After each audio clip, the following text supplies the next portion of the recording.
on. Now we have to drive out to Mission.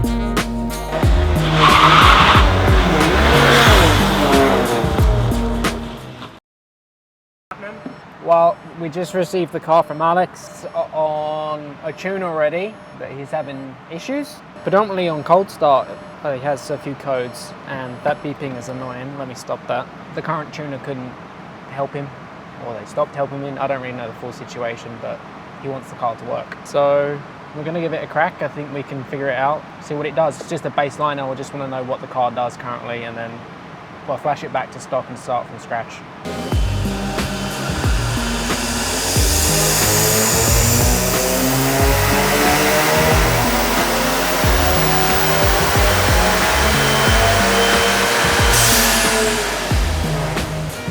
It made a ton of torque. It made way more power than what we did with Brian's. The car's not running good. It was super rich. Yeah, I believe it. But like, We'll see if we can dial it in. that's crazy. It's a lot of torque. V-bands, people. V-bands. No, be cheap.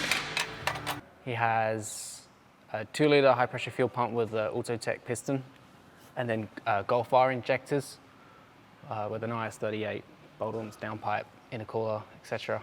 That's like one recipe, I guess, to get the fueling that you need for an IS-38. Not necessarily the best way. MPI is easier to tune than doing Gulf R injectors because the scaling, it's not simple as like just copy and pasting the Gulf R injector maps over to the 1.8 file. You still have to custom tune it. The fueling's not going to be like perfect, so it's more difficult, more time consuming than doing MPI. Two other tuning companies, they couldn't get the setup to work. I don't know at what point or who told him to put a J-pipe pin on the secondary O2 sensor on CMS18 and MG1s, at least for Volkswagens. The secondary O2 is critical. Primary is in the turbine, and then obviously the secondary is like post-turbo. They actually use the secondary for like long-term fuel calculation. So this is bad, having this set up. We're gonna plug this back in, and then hopefully his fuel economy will go back up, and we'll get the fueling all figured out for him, and he'll have no more limp mode issues on cold start and all of the other weird drivability issues he was having.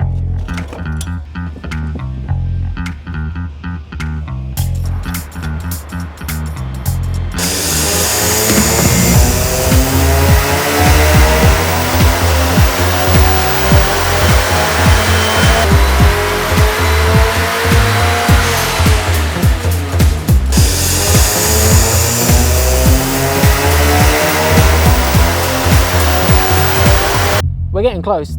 The graphs don't look particularly very nice. This is what a hub dyno will show you. Very minute details in the tune-up that are not good. So like when you have a good tune-up, your lines will look nice and smooth. And when something is funky, you'll have a graph that looks like that. So you can go back and use that as a reference point. Today we're not doing anything on the dyno. So the reason we're not doing car stuff today is because the contractors are actually working, which is a refreshment. They're gonna put a garage door in here so we can keep it a little bit quieter, because right up there, you see it? Right up there is the office, that's where everyone sits. You're sitting in that office and Reese is running the dyno here with a straight pipe exhaust. That's why everyone's grumpy. We got some ratchet straps, so we're gonna go get signs from Vinyl Labs, and then we gotta drive out to Mission Raceway and drop them off. And I'll tell you why later. So Vinyl Labs is the place that does all of our wraps. And now, since Reese made a big deal about not wanting to log cars on the public streets, which is fair, I wouldn't want to do that either.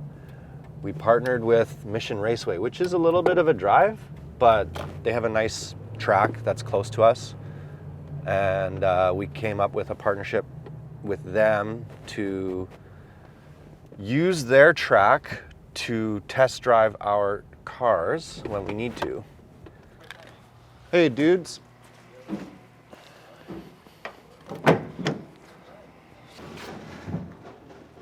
Thanks, guys. Yeah, no problem. Those look great. They'd always give me a Red Bull every time I go there. I like sugar. Now we have to drive out to Mission, which we'll cut here, and then we'll like recut at Mission because it's like an hour of bullshit traffic. Okay, we're here. Now we got to unload 65 friggin' signs.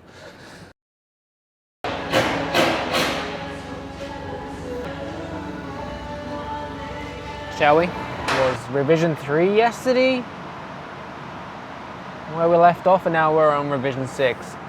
Just been working on the fueling. If you recall, I mentioned about the graph being wavy because of like the correction in the fueling. Now, if you look now that we worked on all of the fueling and getting the short term correct, if you look at the graph, look at mainly the red and the green, it's smooth. The other lines there is the comparison to the tune it came in on, which made really good power, but it was extremely rich, and there was a few issues with the fueling. Now we're going to work on some camshaft timing, do that, find the sweet spot for this engine, and carry the power out, which we've already got the power carrying out further than the tune that it was already on, which is good, and we're revving it out, I think 400 RPM, I think, based on that graph. Well, I mean, we have a little bit of work to do down low, but like from 4,000 all the way up to red line, the short-term correction is like 0.8 to 0. You're pretty happy with it? I mean, yeah, I mean, you can't get better than that.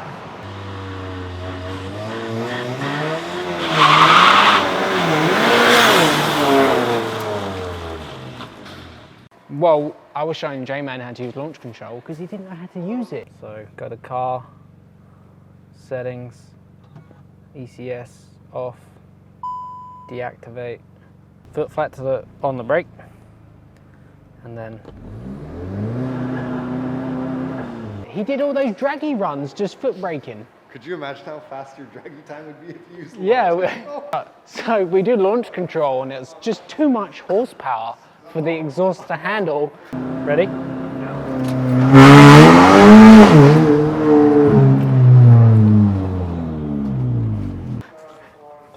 For the record, because it's on camera, I did not touch this clamp. Oh, that's gonna fall off again, isn't it?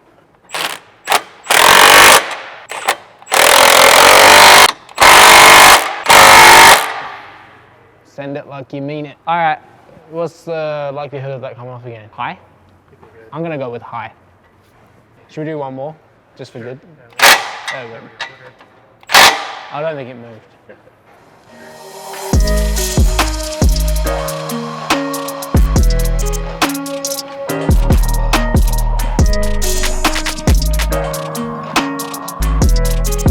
I like this car. Why? It drives well. It's a love-hate relationship. Why do you love it? Because it drives really good. And why do you hate it? Because the infotainment sucks. Just give me some buttons. So what's this mechatronics for? Supposedly, according to the part number, an early model, like a 2020 or 21. Like it's still from a Mark 8? Yeah, a European. Oh. But it's meant to have a 301 bootloader. Oh. I'm just verifying. Why is Alex's car parked outside? Because it's broken.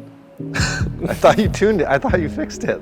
I thought you made it better. So did I. The last time I saw you were on the dyno and it was making like 325 foot-pounds of torque. Well, that's all people care about is dyno numbers, so that's what we did. Yeah, so did you fix the cold start issue too? Not yet. We're still working on it.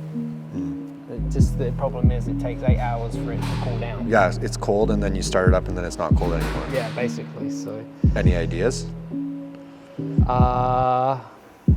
No, not really. See what happens, Jay, when he gets stuck on something, he just goes on to something else.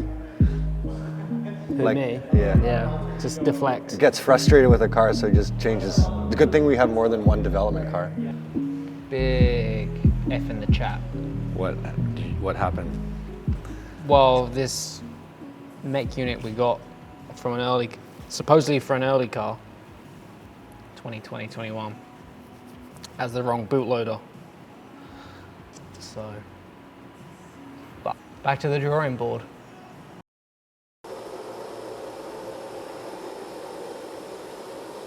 Hey, we're racing, Lee. Who's gonna win? Oh, dude, that was like... Which one? Who won? Couldn't tell, it was photo finish.